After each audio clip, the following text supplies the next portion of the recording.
You're watching Suck Professor. Hello, everybody. It's me, Hank. I'm joined by... James. Well, here we go. Welcome to our channel, everybody. Twin Peaks, episode 16.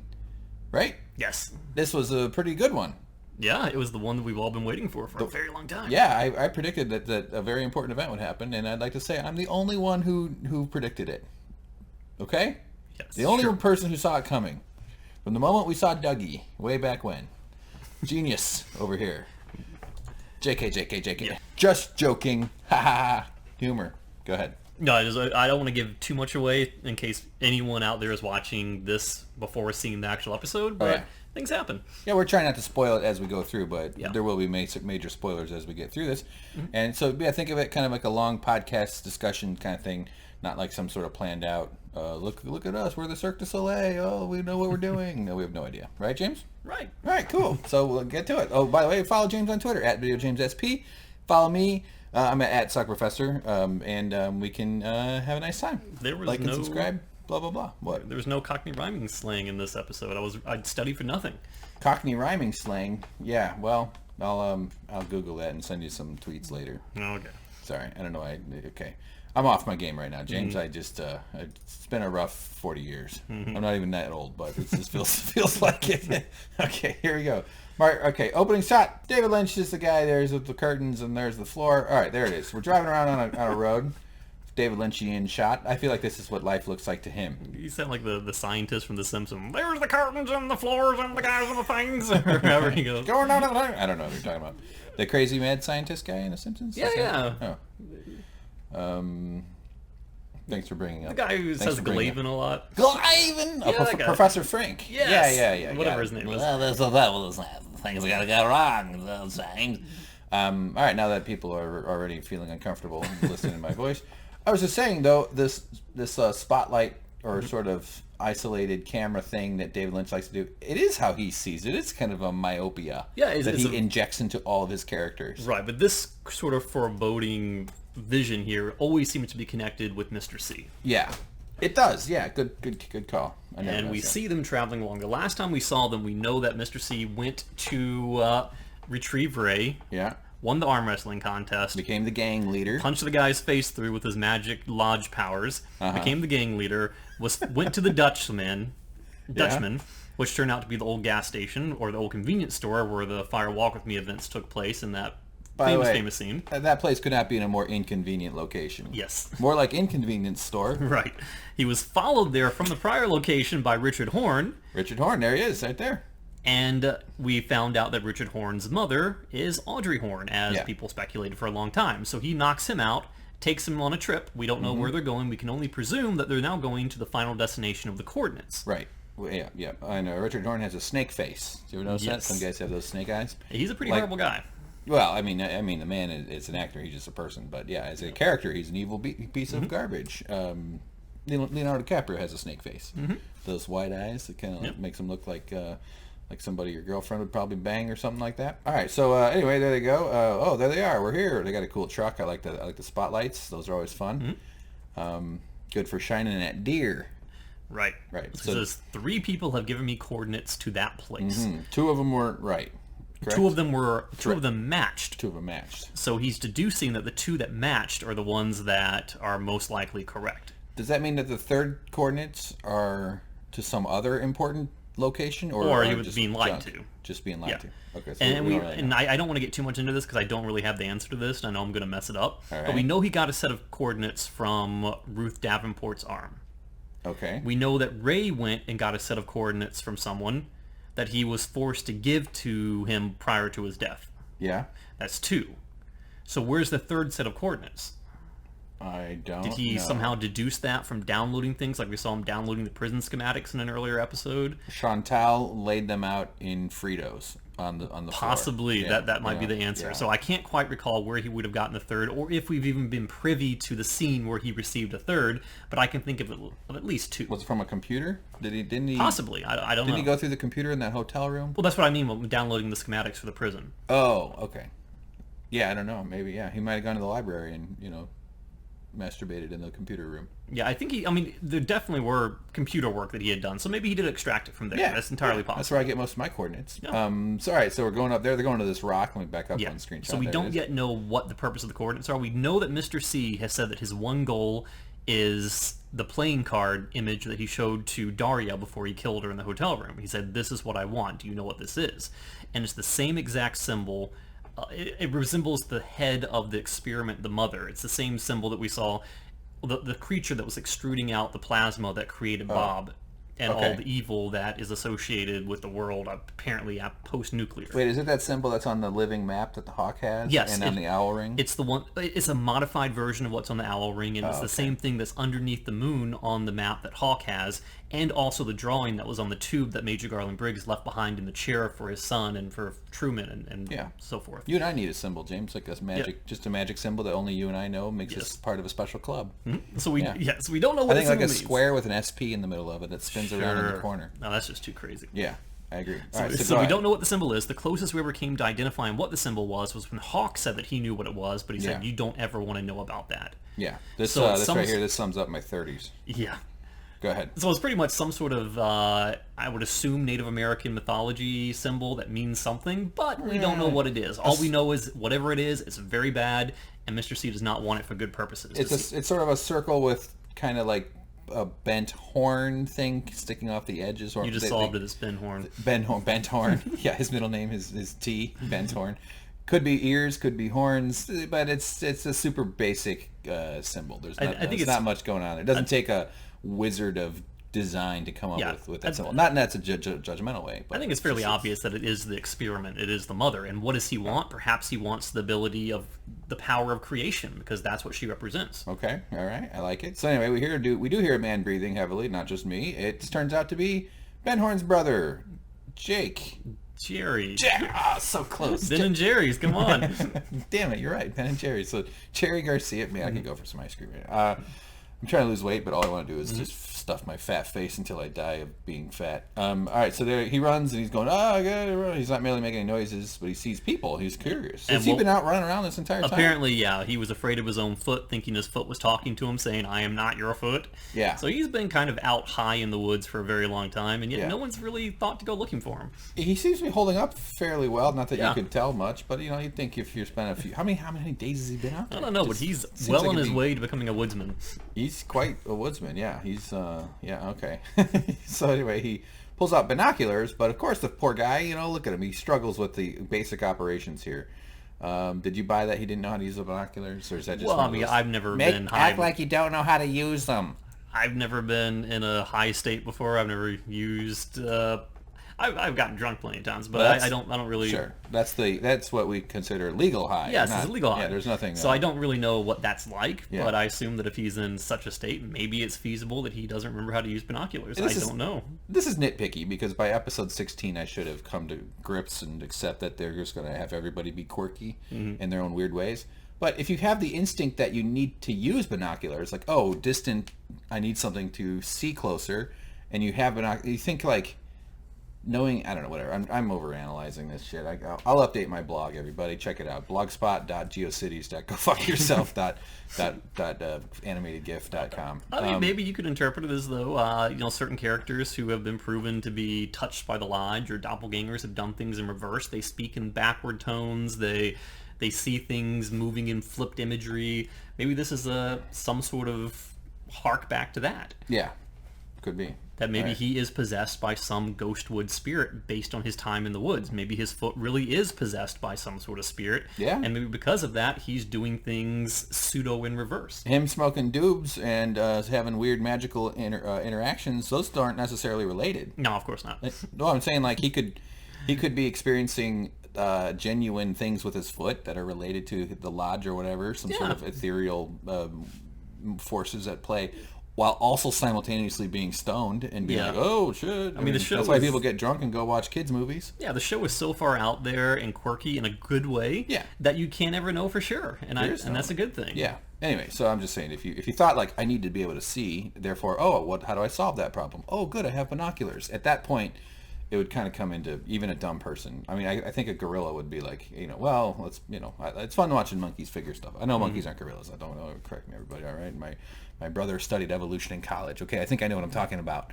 Dark music. Okay, so now we're going up here. I did like this shot. So I like the way they cross in front of the light because his hair glows. That was kind of fun. I don't know why I like that. Is that a mullet? No.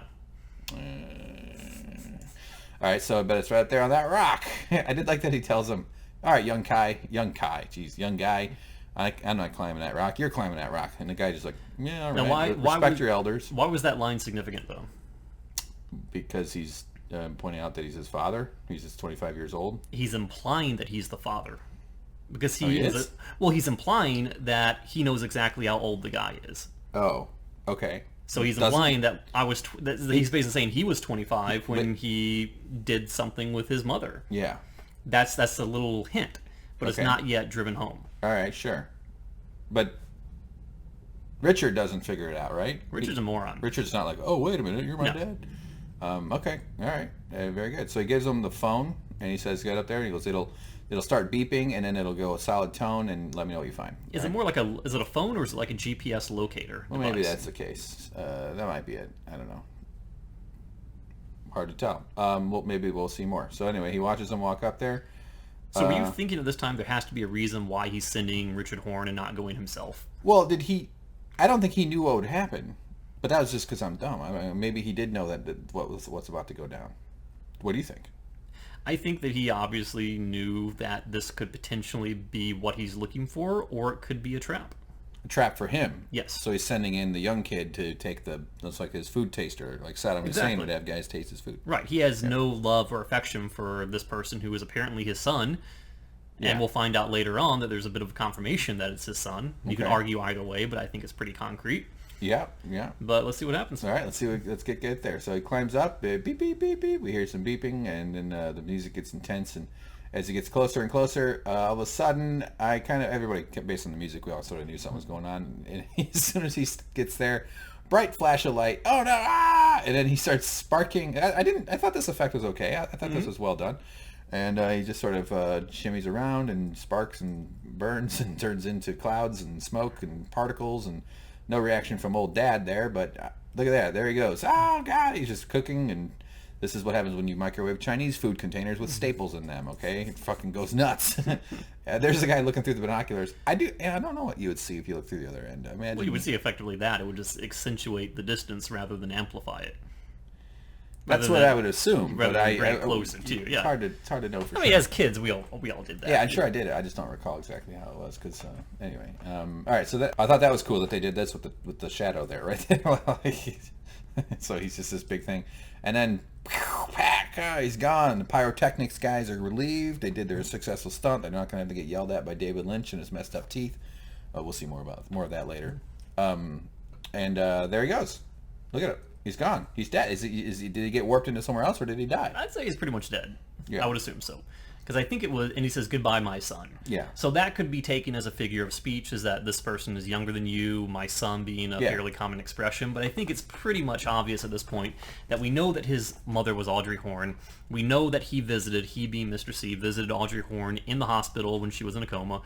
We know now that either she awoke from her coma and had a relationship with him, at which point they produced a child, or he did the unthinkable and had his way with her while she was comatose. Yeah. We don't know for sure what happened there, but we can say for a fact that Richard Horne was his son. All right. Sounds pretty confirmed. And we can also say that the coordinates that have been fed to him have most likely been fed to him by people who wished death upon him. And who would that be? Possibly Mike from the Lodge? Yes. Who else would really have it in for him? Philip Jeffries? I would think, because was he working for Philip Jeffries and then it went bad, or I don't know. It beats me. I have no idea. I might be making stuff up. There are forces that are coming against Mr. C trying to bring about his death. Yeah. And we know that he did not trust the source of those coordinates, so he sent a test monkey in first. Yeah. He was his dog in space, and turned into barbecued, disappeared son. Yeah, and poor Jerry thinks that his binoculars caused the kid to explode. Poor fella. I feel bad for him. I want to show him how to use those binoculars. But, no remorse or anything. Then he goes and he checks his phone, though, in front of the lights, and he sends a text message. He does the Old guy smiley face. This is some old school smiley face. We actually put spaces in there. And all, A-L-L. Now, does that mean all, or is that some sort of thing, like an acronym or something? We'll find out. We do speculate. find out? No, not really. We'll speculate. I'm assuming it's all. So he's in the middle of nowhere, so But I don't know what that obviously means. it's not deliverable. Right. But you don't know what that means. No, I'm not going to say that. I know what that means. Hey, shout out to anybody who can keep their phone charged at 2 or 5 in the morning. That's how you know this isn't realistic. Well, he's a lodge entity. He's electric. He charges with his hands. He has wireless charging? Yeah. Okay. All right. So he gets in the truck, and we move on to Dougie's neighborhood, right? And this was exciting for me because the last time we saw Dougie, he was sticking the fork into the electrical outlet, and we had this vague glimpse of hope that this was going to bring Cooper back. That he was doing something, yeah. And it would have been good. Everybody was desperate to see Cooper. Yeah. We want to see Kyle MacLachlan being a regular guy, not just a maniac killer or a weird guy with modified intelligence. Not just any guy, Dale Cooper. Dale Cooper. Yeah, we want to see him slurp on some pie. So there we go. What's the significance of this, James? It shows the car is registered. Oh yes, it's properly licensed for the state of Nevada or South Dakota. I meant to say. But they're in Nevada, aren't they? Yeah, no, this is Cooper's neighborhood. Yeah, but they came from South Dakota. Right, I know. I'm not saying that they're... Yeah, no, I understand the concept of crossing state lines. I'm not... Hey, wait a minute! Illinois and Iowa, you can't... They were in the South Dakota Lodge. Yes. So, it's Chantal and Hutch. Mm-hmm. And they climb into the back to look less suspicious, I guess, and sit there. And she starts munching away on some, snacks, which is her thing. That's her character's quirky behavior. Did you hear the bird? Oh, yeah, no. I did like that they touched. It seems nicely affectionate. Don't forget the thing is also abduction, murder, and torture above all is their favorite thing. No, I disagree. I think eating snacks is more important to her than anything else. I think she'd take torture any day over that. All right, yeah, maybe. Well, sometimes snacks are torture because don't we eat to suppress our pain, James? Sure. You want to go to McDonald's after that? Sure. Yes! extra mayonnaise on mine, please. So anyway, some cars roll up. They're doing like a stakeout, these two. They're looking at a house, Dougie's house. So when these two cars rolled up... Is that a donut keychain? It does look like it. Yeah. So the two cars roll up. We see the cars are black. Obviously, the first thought that comes to my mind is these are FBI agents, but are they the FBI agents from Nevada, or are these the FBI agents that we know and love? Gordon Cole and his court. These are feds. Yes. Real-time feds. And they get out, I like the synchronized way they got out of their car. Something stood out to me about that. Yeah, so as soon as they got out, we immediately realized, okay, this is Las Vegas FBI wing. Right. This is Wilson and the other guys. The boss guy, and there he is. This is the guy that was yelling at him. There's Wilson. And two of the guys go around to the back. I mean, they're really looking here. They're not just doing a casual visit. Whenever government agents run to the back of the building, then they're like, oh man, they really care about what's going on. But nobody's home. They're not going to break in or anything. And the guy's a real dick. So why is he carrying a clipboard that says LVPD? He's got. I assumed they're looking up new Dougie Joneses because they're running through different Dougie Jones families. But would they have gotten it from the Las Vegas Police Department? They're the FBI. Yeah, sure, they coordinate sometimes. Okay, they share information. You can assume the government has access to all information at once, but they're not. There's silos of the way things operate for sure. That's not the craziest thing I've ever seen, especially in this freaking show. Immersion breaking. Yeah, it should say FBI on that folder. But no, there they go, and the guy's a huge douche. So he says, all right, you guys pick a... Or he tells Wilson here on the right, who's got hair color the same color as his skin, just like Karl Rove.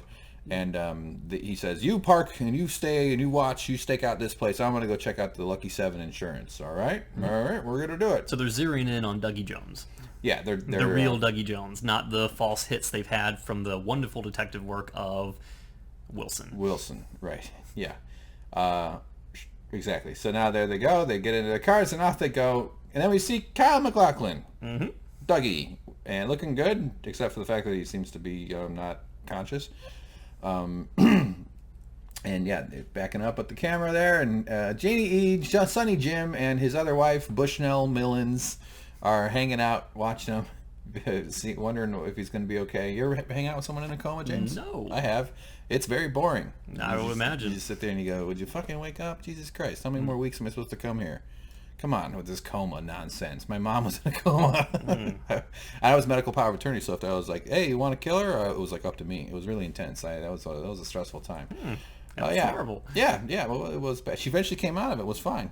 What the fuck? Can't kill this lady, man. No, we were all grateful that she came back alive. Obviously, it's nuts though. The breathing tube thing is very traumatizing for the throat. It's like a big deal. It's removing it, which we're gonna. Well, okay, I'm getting ahead.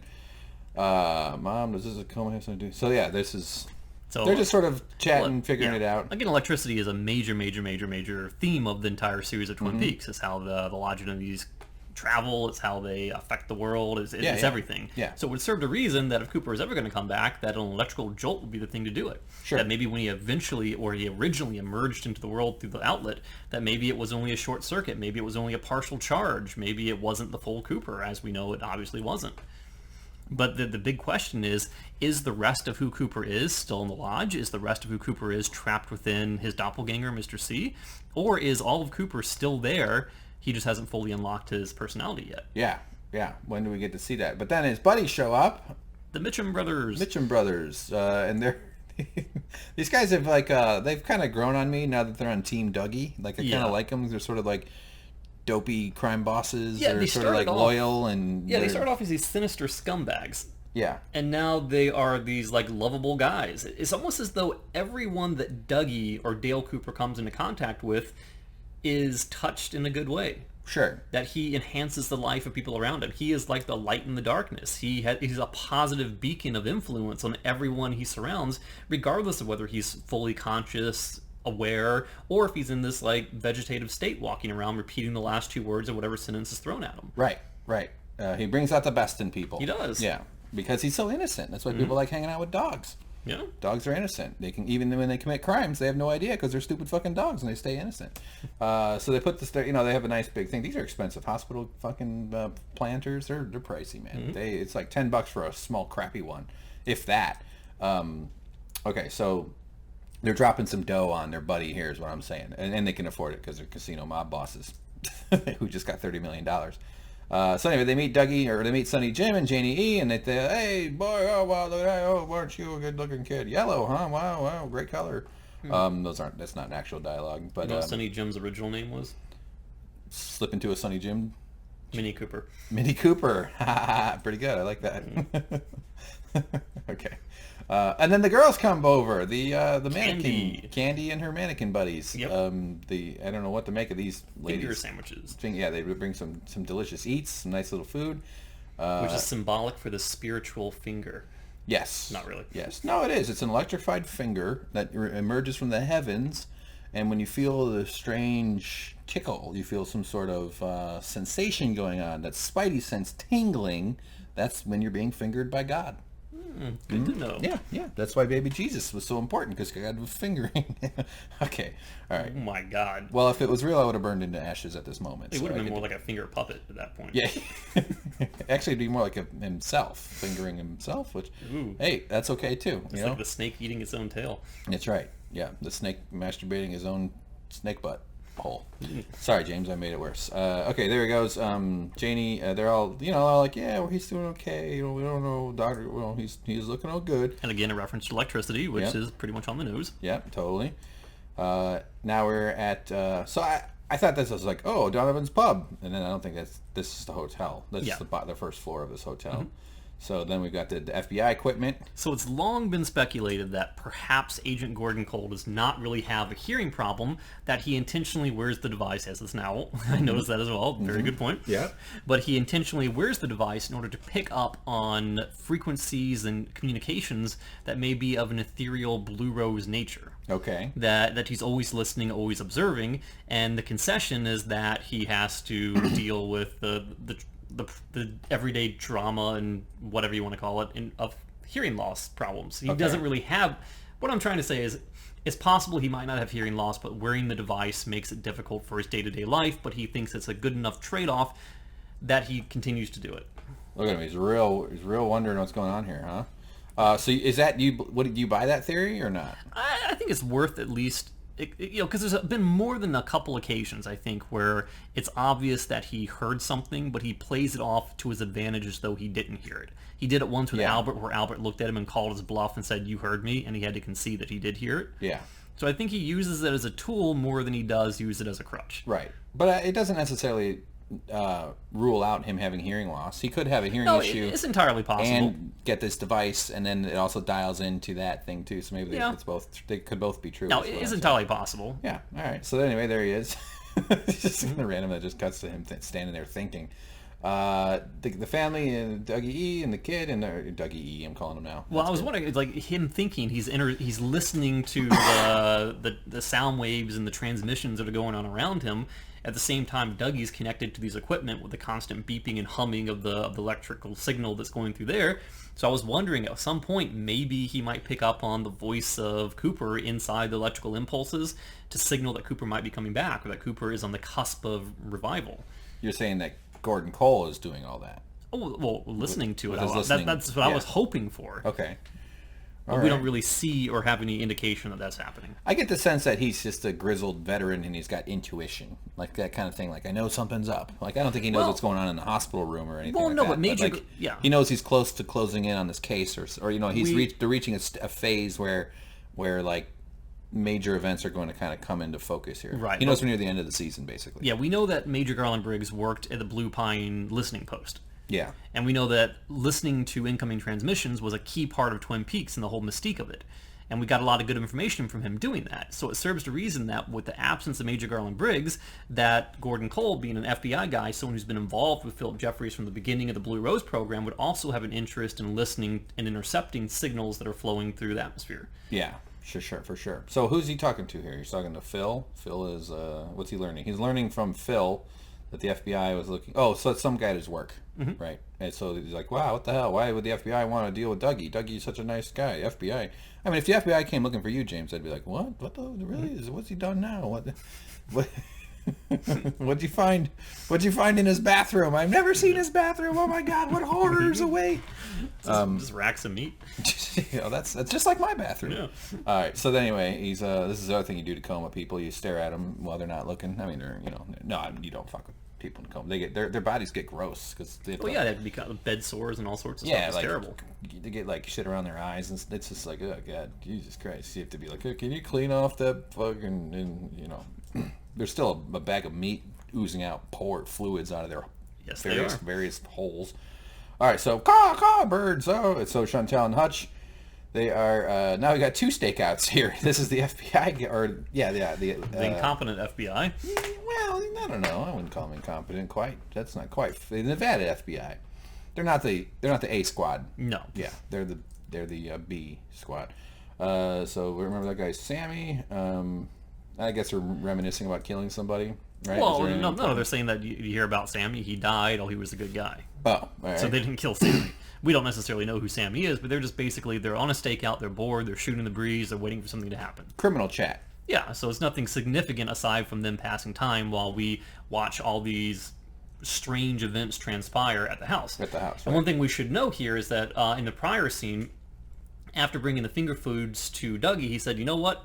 The Mitchum brothers looked at janey-e and said, do you have a key to your house? We'd like to go and stock your house with food as well, which she, gave them a copy of the key, and they're going to do that right now. Which is very nice. Yeah. It's a nice thing to do. Would you give up a key and be like, wouldn't you schedule it? Be like, oh yeah, I'll be home tomorrow, and we can come by in the afternoon. Or not like, here's a key to my house, casino guys. Yeah, I mean, if they just not that these guys are looking to steal. No, I mean, if they just gave me a brand new BMW and they've been taking care of my spouse and they gave my son a sweet rockin' gym set with a spotlight.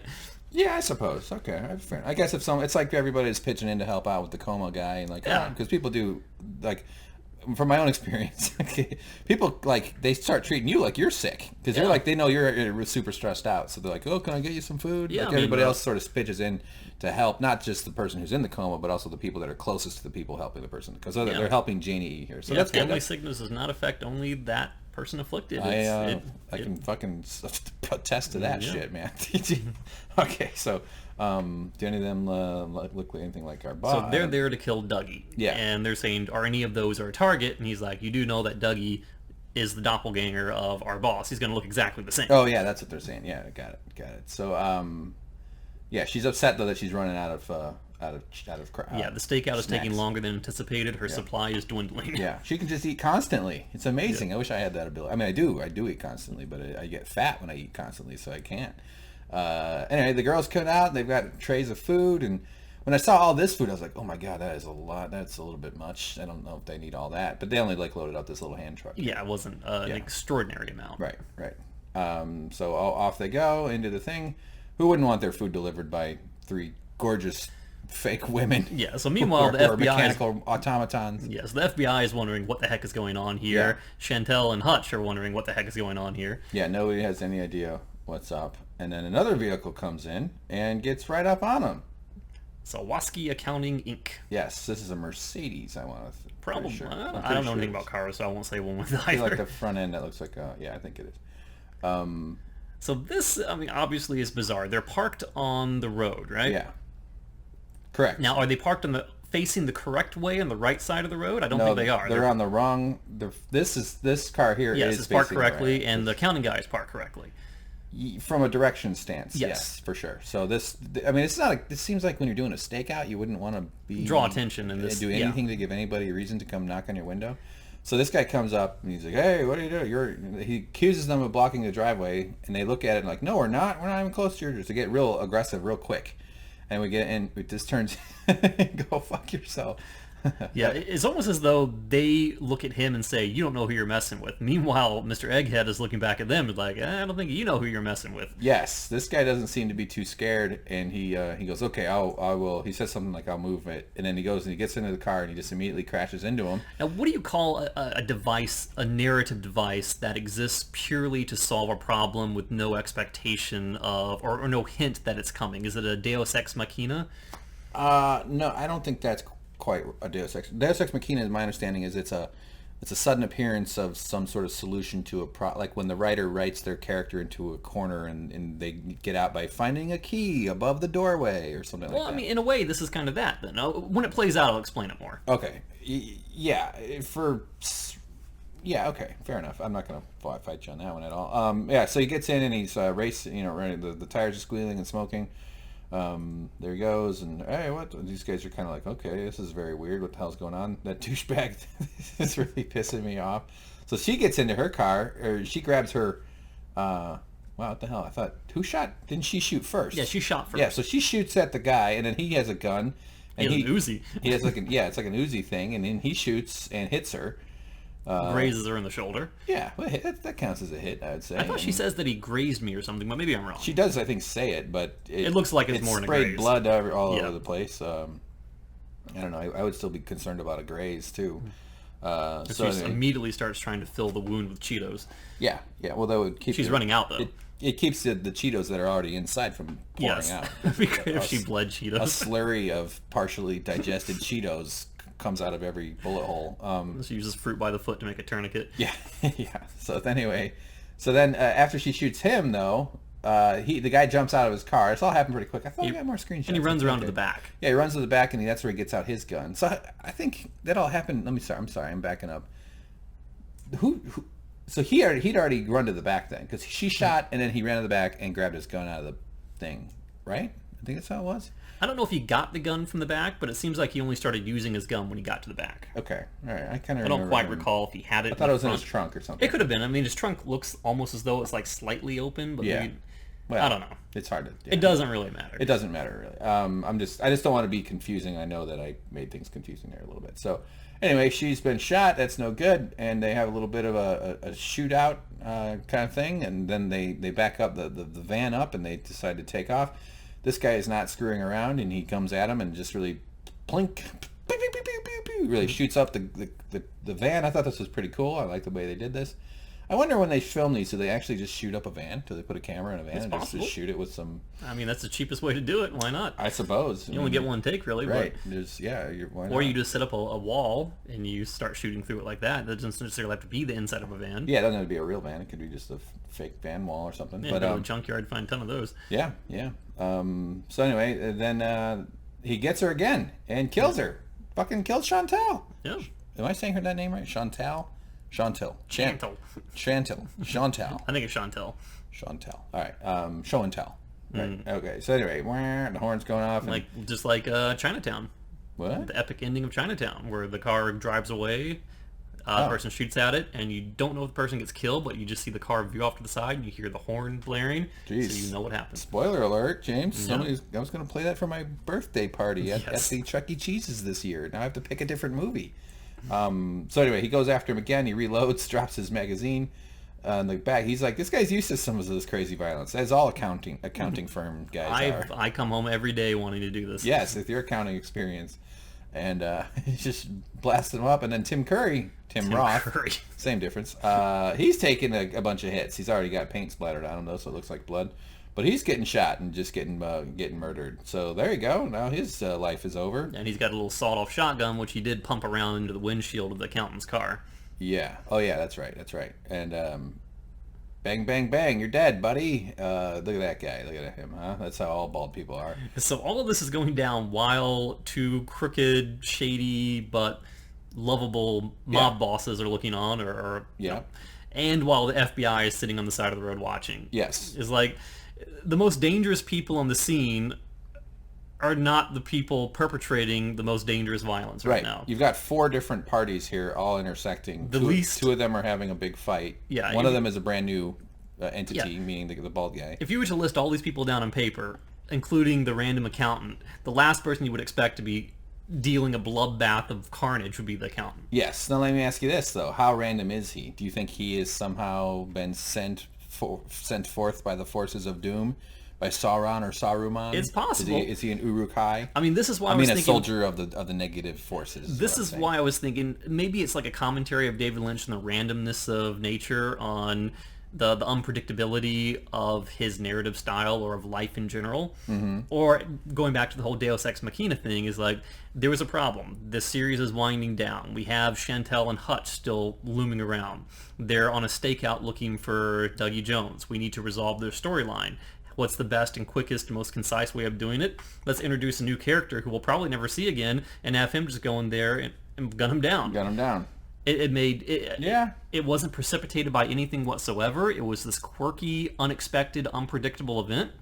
And here we are. Just to end it. So is that cheap, or does this somehow, inflate the fulfillment bubble? I don't know. I mean, whatever the fuck that is. I like the line that comes from the Mitchum brothers afterwards. Right here? This line? The one after that. I did like this line, though. I thought this was funny. People are under a lot of stress, Bradley. Yeah, I did like that. It's almost, it kind of goes back again to the whole thing about the sickness in the world, and the sickness in Twin Peaks, namely, even though this is in Las Vegas, not Twin Peaks. But it's sort of like there's a lot of darkness, a lot of evil in the world, and Cooper is the counterpart to that. Right. And I would like to think that at some point in their life they would have jumped in and they would have engaged in the firefight. But because they're changed, they're more lovable, they're more likable, they have met Cooper, perhaps they took a seat back. I mean, you should stay out of the gunfights as much as possible when when life is going well. They have no reason to start blasting away at 2 strangers they don't know just because they're fighting. Like my brother, he had a cat. The cat would get out, and then the cat would go over to this other neighbor's house, and the neighbor would get pissed off at my brother because the cat got out. But the reason why was because when my brother's cat went over to this guy's house, this guy's 2 cats would start fighting each other. Not my brother. It would not the third cat. They'd fight each other. It's fucking cats. They'd see it. Like it'd be like if you and I were hanging out, and then we saw a guy walk by, and then you and I started fighting because we saw a guy. So he aroused us so much. Ah! So you're saying that your cat was the catalyst for violence? Yes, he was. He was the catalyst. But the guy would come over with my brother's cat and be like, "Your brother, you're not my, if my cats are fighting." Well, get better cats, dumb shit. Mm-hmm. Jesus Christ, can't handle seeing a third cat. Okay, so anyway, all right. So there you go. That was fun. Anyway, the FBI does have to get involved. I mean, they just saw a huge, crazy gunfight, and so they jump out. And this guy, I don't think he expected them to be there, but he cooperates. Yeah, I don't think he was possessed by a lodge spirit. I don't think there's anything more to this character other than the fact that he came in and solved a problem for us. Yeah, it might be. It's just the quirky randomness of life. Could be, yeah.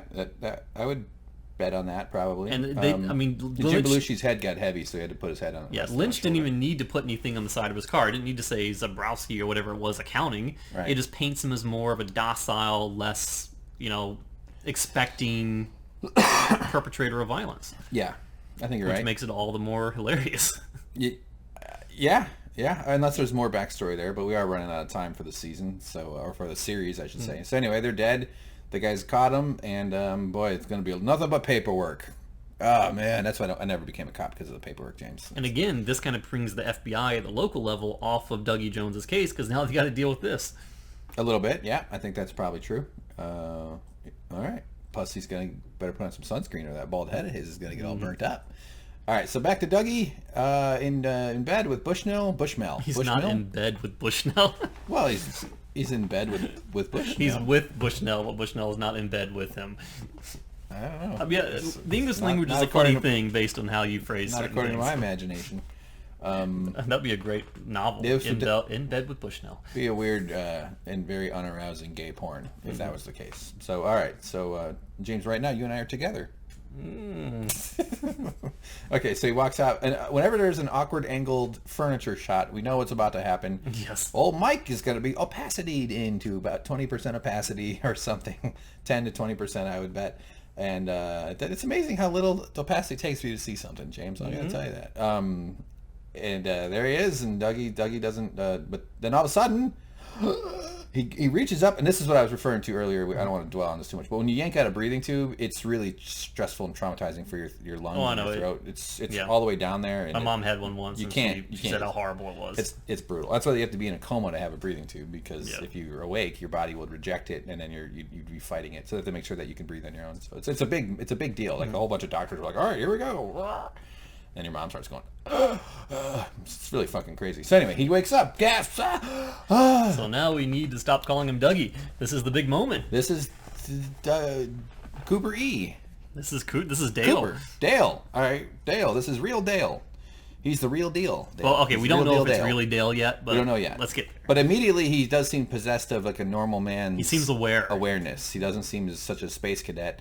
And but of course Mike has something to say to him right away. You are awake. All reverse talking, and give him finally. Yeah, 100%. And he's like 100%. He's like all rare. And it's so great to hear his voice, to hear just the regular, not a monotone Mr. C. Yeah. Not a stupefied Dougie. Yeah, he didn't go are awake.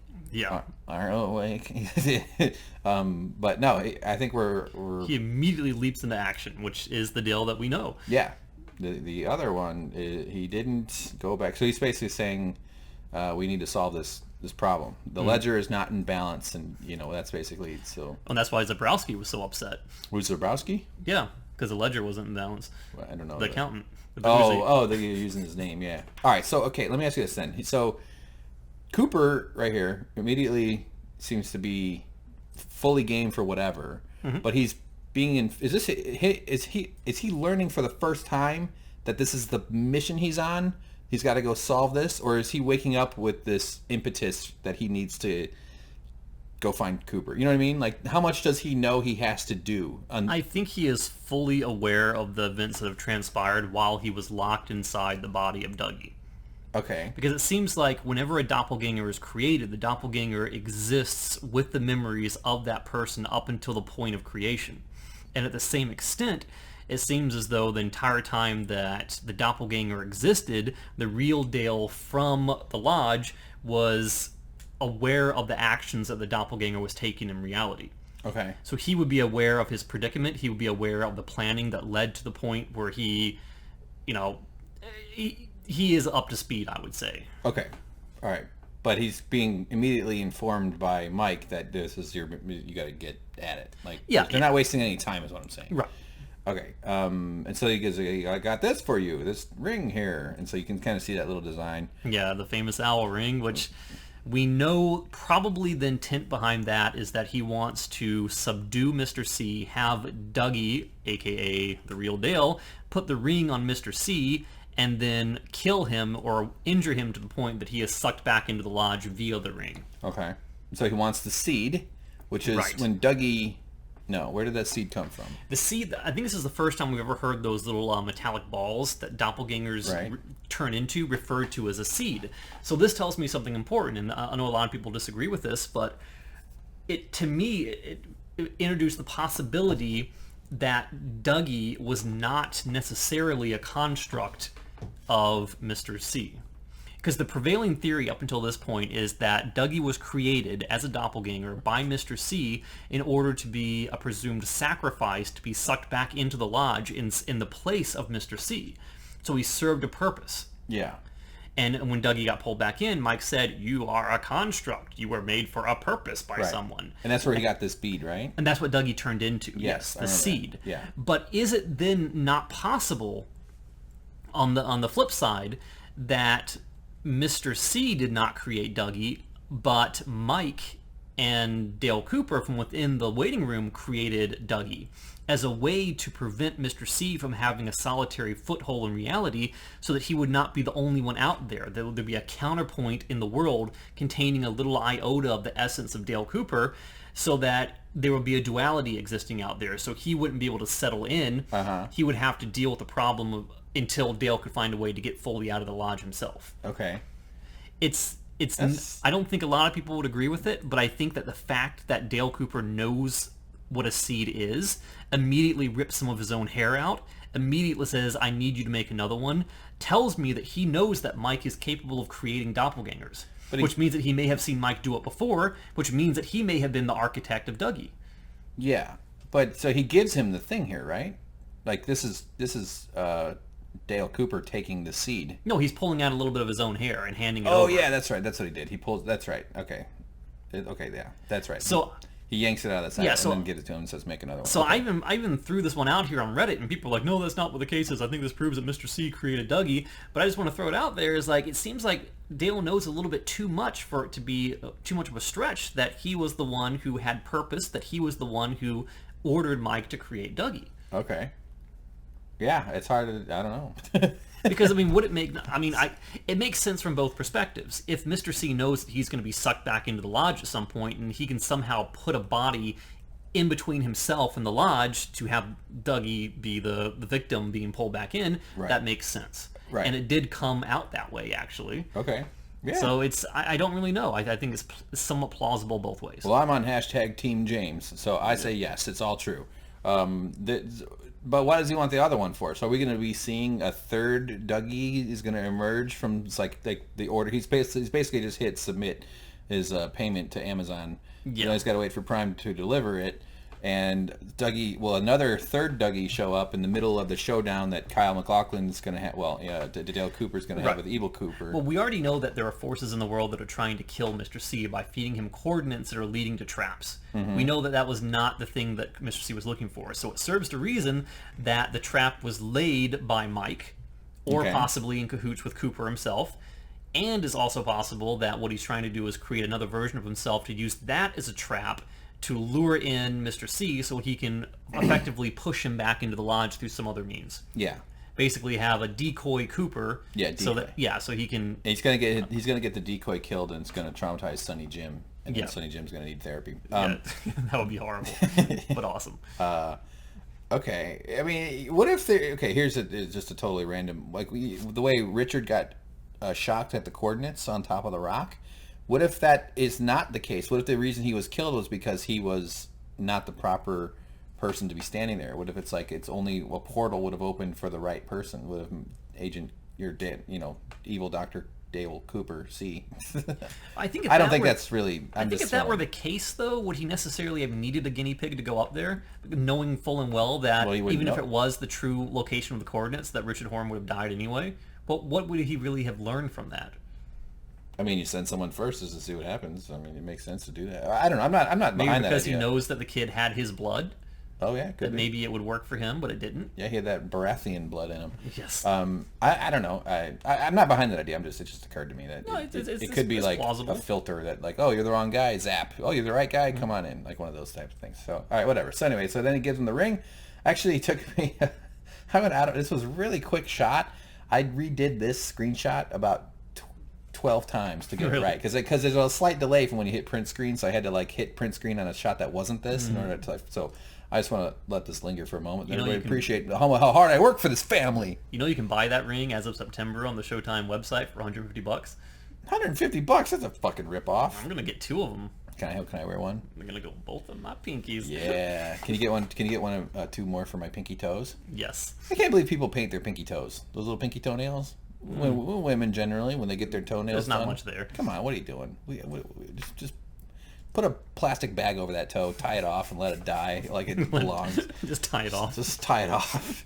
Okay, so all right, so he closes his hand, and so he's got the ring. So we can presume that this is, I mean, we saw Mr. C test the ring out himself by putting it on Ray and then killing Ray, and then Ray appeared in the lodge. So it's pretty obvious to us what the game plan is. Yeah.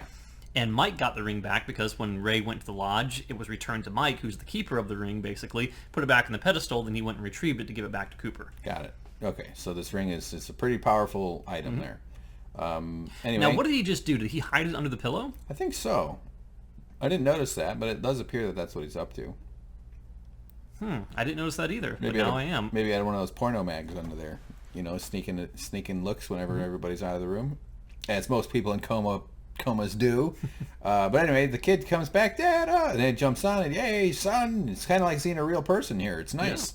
And he is fully aware of who these people are, which reinforces the theory that not only was he cognizant somehow behind the facade of Dougie Jones, but maybe he was observing the life and times of Dougie Jones in the 25 years or so that he existed in the reality. Yep. That he retains the memories, or he is a conduit that absorbs the memories and experiences of those that go out into the world as him. It seems like it, yeah. And he's got a nice little family here, huh? He's got a blonde wife and a brunette son. So anyway, he tells him to go get food or something. What does he say? He immediately starts barking orders. Yeah, but he's like a man of action. Yeah, this is the Dale Cooper that we saw in season 1 and 2. He's the FBI agent. He's getting stuff done, wasting no time. Yeah, he's wasted 25 years. He can't waste any more time. But I forget what he tells him to do, right? Pass me some sandwiches. Well, I'm starving. I'm just trying to, because he gets the family to leave. He tells them to go somewhere. Yeah, bring the car around. Oh yeah, go get the car. We're gonna be doing a thing. Push down. I did like that he bothered that he eats. That was a nice touch, because a lot of times directors and filmmakers or whatever, they won't show the characters peeing or eating or ever dealing with regular stuff. They never like 24 Jack Bauer. I don't know. I never watched all the seasons or something, but I tossing aside a wrapper is all you need to do to be like, oh look, he actually eats, because you have to eat. You can't. You gotta. Yeah. So anyway, I just appreciate that they made him eat. So he wants to go, and this guy just sat up out of a coma. They can't just let you walk out the door right away. But he's like, all right, well, test me, make sure that I'm good, and then I'm leaving here. So he's just a man of action. He's totally in command of his world. And the funny thing is, someone on Reddit actually pointed out, I don't know if this is true or not, but the resemblance did seem uncanny, that this woman here, who's now a doctor, was seen as a child in the Great Northern Hotel in a very brief shot in the original run of the series. Really? Yeah, and they Holy moly. apparently brought her back. If that is, Wow. I mean, it looks like her. Okay. But, I mean, nothing important there, just a little call back to the original series. That's pretty cool. All I right. would never have noticed it, but... Yeah, she moved to Las Vegas and became a doctor for coma people. All right, we're all at it. Everybody's just kind of like, geez, this guy's totally different than what we're used to. I couldn't tell if janey-e was upset by this, that she's not the authoritative one, she's not the one in control, that she's being the one giving orders for a change. I couldn't tell if it was shock, relief, annoyance. I didn't catch an upset or an annoyance out of her. It's almost like she's just trying to process what's happening. Because this is, It's a big deal for the guy to be a completely different person all of a sudden. For the second time. I mean, they've already had to deal with him turning into Dougie, cute mumbling Dougie, and now he is in command FBI guy. So yeah, I think she's mostly just processing it, but still wants to kind of. And I think there's a relief here because he seems to be, like when anybody comes out of a thing, you want to make sure their brain's still. Yeah, and I think around. And he's way better than when he went in. So. Yeah, Sonny Jim says something like, "Dad sure talks a lot now." Yeah, Dad sure is talking a lot. She's like, yeah. So anyway, he knows he's got a gun. I'm going to need your gun there, sir. He's like, oh, all right. He gives him the gun, puts it away. He's putting on his black FBI outfit. He's calls up Will Smith. And boop, boop, boop. Yeah. I started watching Wild Wild West. Ooh, why would you do that? It's to torture myself. It's so bad. Yeah, that's got Kevin Kline in it too. Kevin Kline and Will Smith. It's terrible. Yes, it is. A giant metallic spider. I didn't even get to the cool spider. It's just right off the bat. It's like actual adults, professionals made this. I think Will Smith even rapped the soundtrack. It is embarrassing. Anyway, I got to finish it. It's pretty good. I'll update my blog. Dougie's got to talk to you. Okay, so Yeah, so these guys have a plane. He's going to go to Twin Peaks is where he's headed. Yeah, he's trying to get to Spokane, Washington, and he knows his best way to get there really quickly is to use the connection he made with the Mitchum brothers because they are rich and have a private jet. They got a private jet. They're going to make it happen. And so this is Jim Belushi calling them up and gas it up. Let's get the plane ready. We're on our way. So all right, they're on. These guys are on Team Dougie, man. They're really ready to go to war for this fella. Blows even so much he blows a raspberry, and the raspberry said, "Thanks, I needed that."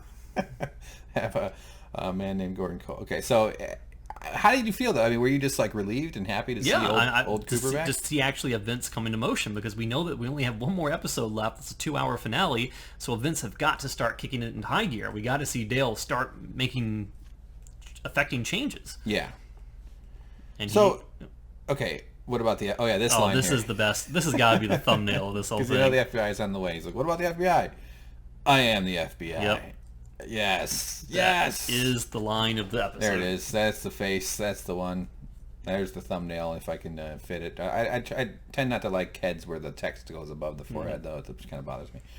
All right, but did Lynch make Dougie such an imbecile? Because if Cooper were such a capable guy and a kick butt, give orders, and take names kind of FBI agent guy that he seems to be, would he have been too competent and the story would have been forced to resolve itself sooner? It's almost like he needed to stretch it out by putting a dumb person in the middle of it all. I think there's a lot to be said for that. I would agree with you. Really? Yeah. Oh, man. I didn't expect you to agree at all. Not that I expected you to shit on it. Because I don't trust any of my stupid theories or ideas or whatever. No, you can't. I mean, you got to get the guy out of the way for a long period of time because Dale Cooper is a man of action. I've said it many times in this video already. That's his thing. That's who he is. You're right. Like, as if he was this guy the whole time, he would have been like getting shit done. Yeah. And figuring stuff out real fast. It would have been like a 4-episode season. Yeah, it's like starting a game with a maxed out character. You're going to beat it really too fast. With the max, that's funny. So he's maxed out. He's got all his stats are all real high. Charisma, agility, dexterity, strength. He's got a very high inventory. It's great. It's all good. He's even got cold weather gear in case he reaches the mountains. So yeah, anyway, he even insists on driving, and Janey-E's like, what, really? Okay. She climbs right over. I was like, wow, that looks pretty limber. Now, if I were him, I would drive and like hit the gas and just look over and say, Dougie, drive. Just to freak her out. Just to fucking, and then like laugh. I'm like, I'm just kidding there, babe. And then, slap her on the thigh and be like, hey, we're going to bang later. Whoop, whoop, whoop, whoop. Although, it isn't right that he has sex with her, right? That's wrong. I mean, they're married, but he's a different guy. It's like if I shares all the experiences of Dougie. Dougie technically is a construct of himself. Yeah, I know. So there's an argument to be made there. I mean, it's fine if she says, I'm not saying suggesting it's rape. I'm just saying, like, you can't take over another dude's body and be like, I'm going to bang my wife. Well, she certainly took advantage of him when she wanted to, but the important thing is that later on we do get a glimpse where she realizes that this man is not Dougie Jones. This is not the man that she married or a man that she's ever met, and yet she still wants to be with him. She still wants to maintain the family. She still wants him to be a part of their life. Okay, all right. So they're driving over here, and just as they're leaving, the FBI is rolling in. Yep. I did like these little light things that are on the back of the things. It's Dr. Jacoby's glasses. I had a friend who is a Fed. He is an investigator for the IRS, and he has a gun and stuff. He's an accountant with a gun. Old college friend. I haven't talked to him in years. I'm an accountant with a tape gun. Yeah. You're an accountant with an Amazon Prime link. Anyway, he had a black car, just like these, or it was an SUV, but it was a work provided, so it was just like a government car, and it had a red spinny light with a magnet that he would plug into he didn't, not that we didn't chase it, but he would go on stakeouts, and he did IRS stuff, so money and shit. So, but it plugged into the cigarette lighter, and then magnet to the top. I never thought those things were real. I bet it'd be really hard. And it barely worked. I'm like handy, I know how to fix stuff. So I was like, I was going to take it apart and fix it for him. I bet it'd be really hard to do a stakeout with the flashing red thing on top of your car. Yes, I think he'd spot you pretty quickly. Generally not a good idea. Especially, it's also made worse because he was a part-time clown. So he would often wear his clown suit and go on investigations and do interviews. He mostly interviewed people. He wasn't like a big kick doors down kind of guy, but he did have a gun. I haven't talked to that dude in like 15 years. But all right, so okay, so there's vroom, vroom. Dougie takes over, and boy, wow, he changes lanes, and he drives a little bit quicker than normal. And the kid is like, whoa, Dad can drive. And then janey-e's like, yeah, you sure can. It's that expression right there that tells me that she's happy with this. Yeah. Well, yeah, sure. She's got an upgraded husband. Mm-hmm. Yeah. But I just like the idea that he's just sort of just the driving. It wasn't that. I mean, it wasn't much to it. It's fine. But also, like, if anything, a slightly reckless driving would be a turnoff, I would hope. At least that's the kind of woman I'm attracted to. I like women that are practical and reasonable. Number one qualities, and smaller than me. No, I prefer women who like to say, what, next picture? F you, Hank. Oh, F you, Hank. You ruined it. What did I ruin? You were on Diane, then you went off of it. Oh, I didn't get what you were going for. I'm sorry. You ruined my Diane joke. All right, I'll fix that in post. All right, so, okay, yeah. So anyway, janey-e's gonna probably take Kyle for a ride and have a nice time. They're good. They're gonna give Sonny Jim a younger sibling at some point, maybe if we're lucky. What if Sonny Jim is the product of genetic doppelgangers? Yeah. So it's almost like he's gonna explode into a brass ball when he turns 18.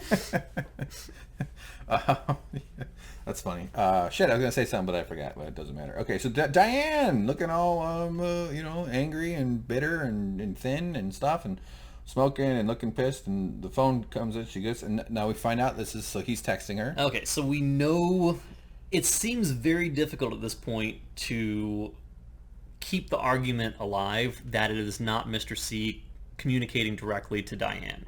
Okay. I know that there have been stuff in the past where, say, Mr. C would send a message in lowercase and Diane would receive it in all uppercase.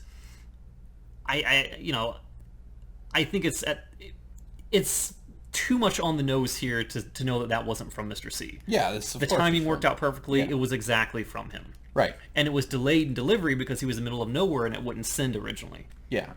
That makes sense, yeah. And he, it didn't have like the little the tilde tongue, when you're trying to show that you're horny. So she knows what this means, apparently, because she's extremely distraught by it as soon as she sees it. Yeah, she takes a big swig of booze and she starts acting all crazy and upset, and it's obviously rocked her world a little bit. And she says, I remember. Mm-hmm. Oh, Coop. Oh, Coop. So, theory time. All right. What screenshot would you prefer? Do you want this number she's responding with? You could do that, yeah. All right, let's do that, yeah. Okay. So suddenly, actually, I'll save this theory for later on when we learn a little bit more information, because I don't want to spill the beans on anything yet. Okay, all right, so we'll keep going then? Yeah. What is this, the coordinates? We know these are the coordinates that she was muttering to herself, the one that she read off of Ruth Davenport's arm. So now she is sending the coordinates to Cooper. Mm-hmm. Or not to Cooper, to Mr. C. Yeah. Okay, so but why is she doing it? We don't quite know, and there's brooding atmospheric music, as you see right there. Yep. This is something bad. And this is a great shot. This is like the Hitchcockian shot. Sure. Where, if you show a gun, it has to go off by the end of the script. Pretty much, but is it that says... what you're about to say? No, well, not necessarily, because Hitchcock said that the definition of drama, the definition of tension, is the comparison of like a writing desk that the audience thinks is a writing desk. The scene has no power, right? Okay. But if before you show the writing desk, you show the audience that someone put a bomb in it, and then you have two people sitting next to it having a conversation, then you've got tension. Yeah. Okay. So now we know there's a gun in her purse. Mm-hmm. So every time she goes for that purse or goes for that, we know that there's a potential that she could pull a gun out. That something could go down. That's the tension creator. Yeah. By the way, look what's on her phone here. Doesn't look like the same as what's on the phone in this shot. Not really, no. Right there. These are sequential here, and then there's that. So I wonder if they had something else on this. Nah, that's just a notification that her automatic payment on her Virgin Mobile account is going to come through. Yeah, she's got a new upgrade. Okay, so she's got a gun or cigarettes. Both are deadly if used as directed. And a lighter. And a lighter can also be deadly. But she seems to have to go. She seems to be girding herself for some sort of something to go on here. And to me it seemed like it was almost like a Manchurian Candidate type thing, like a sleeper cell being activated that she moves with purpose after that. Okay, all right. And the music was getting kind of intense too, right? It was sort of a kind of a bassy beat here, wasn't there? I don't quite remember. Yeah. So we got the lyrics going. It's American Woman, right? I don't think it's a remix of American Woman. Oh, all right. Yeah, sure. Sounds fine to me. I liked the way that they shot this, though. I appreciated that they kept her in the middle of the frame and they kind of moved around. And Gordon Cole seems to be picking up on something going on. Maybe he just hears somebody walking down the hallway. I guess that's a thing. But But he knows it's Diane before she even gets there. Yeah. Yeah. So he just sits there. She comes in. You asked me about the night that Cooper came to visit me. And she's going to tell them a big story here. Yeah, this is the big reveal that we've been waiting from Diane all this time. And I made sure to take a lot of screenshots through this because I figured this was important stuff. I try not to get every single line of dialogue that feels like we're already, kind of borrowing more than we should be anyway, I think. But it was there. Okay, so it was 3, maybe. I'll let you take over if you want to read So she's saying it was 3, maybe 4 years after the disappearance of Dale Cooper. So Dale Cooper disappeared 25 years ago, so it was quite a long time ago. 22 years ago. Yeah, so she was still employed by the FBI, and she says that he came by one night unannounced and walked into the living room, and she was at first overjoyed for seeing him because they had a close connection. But apparently he leaned in to kiss her, and as soon as their lips touched, she saw a darkness within him, where she understood. Let's catch up, hold on. Okay. Yeah, he didn't want to know how she had been doing. All he wanted to know was information about the Bureau. He wanted it pure information. He wasn't happy to see her, or she was happy to see him. So she knew something was a little bit weird. He leans in for a kiss, touches her lips, and he knows immediately. Well, she knows immediately at that point that something's wrong. Yeah. Because she sees fear in herself for him and recognizes that he sees the same fear, and yet he smiles when he sees it. Right. So go ahead. So effectively, that means that was Evil Cooper, though. Yes, right? that was Mr. C. That was obviously because Dale, the real Dale, was in the lodge at the time. And then she drops a bombshell that's pretty horrific. Yeah, he raped me. That's not nice. That's horrible. Yeah, we know. I mean, which only lends more fuel to the fire of the possibility of him raping a comatose Audrey Horne. Seems like it. That's kind of his thing. It seems like it. Yeah, that's a pretty brutal thing, and so obviously she's traumatized by it all. It makes sense. And he took me somewhere like an old gas station. So he brought her to the convenience store. To the Dutchman. Is it always in the same spot, or does it appear as needed? It's hard to say. I don't quite know. Okay. And so then she looks at her phone. This thing, although I don't see the response, should that have shown up? Maybe actually, could you go back to the original one? I thought the all had a period after it. Yes. It did. I think that's just continuity. I think that's probably what it is. Yeah, because, by the way, her response is all the way over here, right? So if you take this gap, and then we go back to what she looks at here. I mean, this could spawn a whole bunch of theories about different entities doing different, but I think it's just continuity. I think the whole thing about the capitalization and this time is different too, by the way. Yeah, the whole red herrings about people thinking, oh no, it couldn't have been from Mr. C because it was different here, it was different there. David Lynch is a very intentful guy, but he's not immune to oversights. This is a little lazy. I mean, you know people are gonna. You bother to do a close up like this, you should get the same graphic on the phone. I mean, a big part of me wants to think that everything is intentional, that nothing is done without reason, that there's something behind this. I just don't personally see what it could be at this point. Yeah, I mean, you're open-minded to maybe there's an explanation you haven't thought of, but exactly. The Occam's razor would suggest that the simplest explanation is that they fucked up. I think that's you. I generally assume that about everything before I go into deeper explanations for it. The two things that explain why people behave the way they do that are generally perplexing are they fucked up and they're oblivious. Most people aren't mean, they're just oblivious. They're in their own little world following their own weird little instincts, and people don't always know why they make decisions that they make, and just, so it's generally obliviousness. Okay, so that's a random. All right, so she's remembering being in the sheriff's station and some of those coordinates because I'm not. She doesn't say why. Was she being used as a conduit to give him those messages? Maybe? I think but let's get through the scene and then we'll dig deep into it. All right. Okay. So I'm not me. Well, I'm not me. So she's upset. And how far do you want to go through? You want to go through what happens before? Yeah. Okay. All right. So then that gave it away. She reaches into her purse. And Albert's had his hand on his gun the whole time. Yeah, He knows.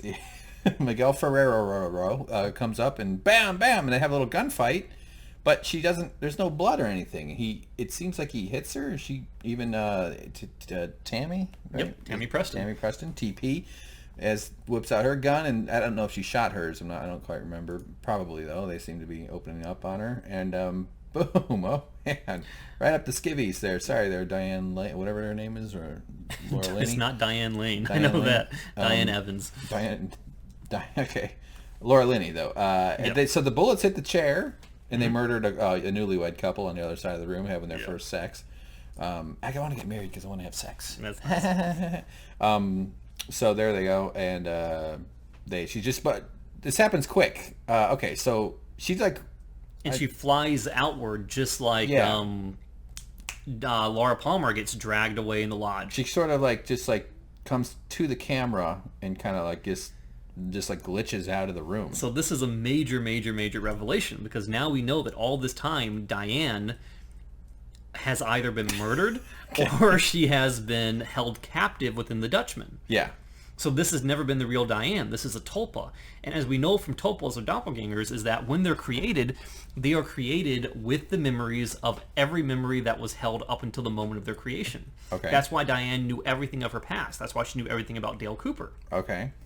But we also know that Bob specifically has the ability to suppress memories. We know he did this to Leland back in Season 1 and Season 2. And he even said that before he released himself or released Leland from his control, he was going to pull the ripcord and allow the memories to come flooding back to him, and that would utterly destroy him, which he did, and it did. Yeah. So that text message that he sent, the smiley face, was a smiley face supposed to be Bob? And was all supposed to be all will be revealed? All memories are now yours? Because she says immediately after getting that is, I remember now, oh Coop. Okay. It's almost as though that's her epiphany moment. It all comes back. But then she's still triggered to walk over and try and kill everyone. So was it that? Was it the release of her memories while at the same time in order to go and kill all? Or, I don't know. Even less likely, I would say, is it him saying, like, all is clear, as if to say, the trap that you set for me, which I don't think she set the trap for him, but it's just another, I'm just going to throw it out there, that the trap that you set for me didn't work, and I'm still coming. Okay. I put very little stock in that third one, but I do think that it was a release, basically her fulfilling her purpose, almost. It's sort of like you look back at The Matrix. How do you kill a program in The Matrix? How does Neo eventually defeat Agent Smith? He flies into him. He Superman's right into his belly and then and punches his way out. Well, not really, because Agent Smith comes back in the second and third even stronger. But how does he beat him in the third movie? I could barely pay attention to those. Those movies are fucking garbage. Basically, in layman's terms, Go ahead. a program is destroyed when it finishes and serves its purpose. Okay. So Neo allows Agent Smith to kill him, to absorb him, because Agent Smith's purpose was to eliminate the threat of Neo. All right. So only then was he able to sacrifice himself and kill Agent Smith. So it's almost as though she has a certain release, because as a construct, she has served her purpose. Right. She was no longer needed, and it could mean all is done, or you're done. So he sent it right after he killed, Richard. He watched Richard get killed by the spark thing. Right, but it didn't send until later, because he was in the middle of nowhere. I get that part, but he sent it right after that, which means that something, the word all is related to the Richard's death. Not necessarily directly, but it fulfilled some condition where he's like, okay, now I gotta let this lady know. So I don't know what that meant. Yeah. Yeah, I have no idea. And the other tragedy of it all is that where is the real Diane? We know that they took her, she was raped and she was taken to the Dutchman, the old convenience store. Is she still being held there? Yeah, maybe. And also, what did she mean when she said, I'm in the sheriff's station? Oh, okay. Because maybe we know... Maybe she's in the wood or something like that. Was she remembering at the time when she was in the sheriff's station trying to, very poorly, in a subtle fashion, write down or memorize by mouthing the coordinates back to herself, trying to memorize what she saw in the picture on Ruth Davenport's arm? Or is she saying something more literal? Is she saying the real me is in the sheriff's office? Is the Asian woman with the eyes covered over? Because if you take the letters in Naido, they almost kind of spell Diane, but not perfectly. Did you just come up with that, or did you read that somewhere? People have been saying that. Oh, okay. That's a stretch. It's a lot of a stretch. I mean, all right, I guess you could reorder Diane. But we know there's multiple sheriff stations. There's the Twin Peaks Sheriff Station. There's the South Dakota Sheriff Station. But some people are saying, and I'm not saying that I agree with necessarily, but they're saying that the real Diane is within this Naido character. That this is the shell that she's been put into. Yeah, that's plausible. And that's why she's important. The way the show works. Like they had her hidden in that floating box room where, whatever that was. What's that called? the mauve room. Yeah, the mauve room. But some people are also saying that they think that Naito is really the new husk embodiment of Laura. We don't know as of this point. Well, I like the theory that that's Diane. I don't know. Not that I have any good reasoning for why that theory makes sense. It could have been entirely purposeful that she was just saying she was reflecting on a time past that she got the coordinates when she was in the sheriff's station. All right. And I'm assuming that the other coordinates that Mr. C has gotten up until this point were fake. Yeah. Because they led to a trap. But the coordinate that she just sent him, that presumably was a different set of coordinates. That wasn't necessarily the one that was from Ruth Davenport's arm. I don't know. Were those coordinates the same ones that came out of the teapot too? I don't. Were those numbers? Yeah. I should go back and watch that to see if that's the case. But how would she have knowledge of that? Because only Mr. C was there to see that. In which case he wouldn't need to get that from her. Right. I don't know. And who is Judy? Do you think Judy is the woman in the sheriff's station? Do you think Diane is really Judy? Oh man, my head's already melting. I can't handle more names. Yeah, those are all very good theories, and thanks for elucidating them for us, James. I'm more confused than ever. I thought I was the only one. This has been nothing but confusion most of this time. But what happened here was also a direct retelling of the Blue Rose story. Oh. Kind of. Tammy witnessed it. That's why she was saying that was a real tulpa. They're real because she's recounting the story of the two women identical laying on the floor, one shot the other, and the other one just vanishes or gets sucked up into nothingness. Right. Okay. Which they now have witnessed. That, yeah. Should we keep going? Yeah. All right, let's do it. Red curtain. We got some music, and we see this is a pretty artsy framed shot, I thought. Diane's which also would be a great thumbnail. In the lodge here. Yeah. See, this is more what I probably might do the thumbnail of. And she's... Red shoes. Oh, there you go. Red shoes. Mike wants to wear the red shoes. Almost like the ruby slippers going back to Oz. Oh, my God. Yeah, whatever. She's wearing red shoes up in this screenshot right there. Yes. So, Mike, he's... So the same exact thing he said to Dougie when Dougie returned to the lodge. Right. She's basically been recalled to the factory, though, right? Pretty much. And she's like, I know. F you. Fuck you. That's her thing. And then all of a sudden, it gets real kooky. Things take a real turn here. She starts wiggling around. I love that her head is already egg-shaped. So the fact that it's cracking open like an egg, which is also reminiscent of the evil egg that we saw back during the nuclear episode. Maybe there's some meaning behind that. Who knows? I'm sure there is. I have no idea.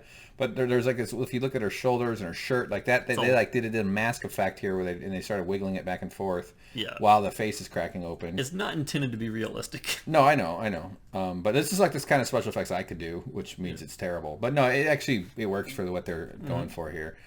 She cracks open, this black smoke kind of comes out.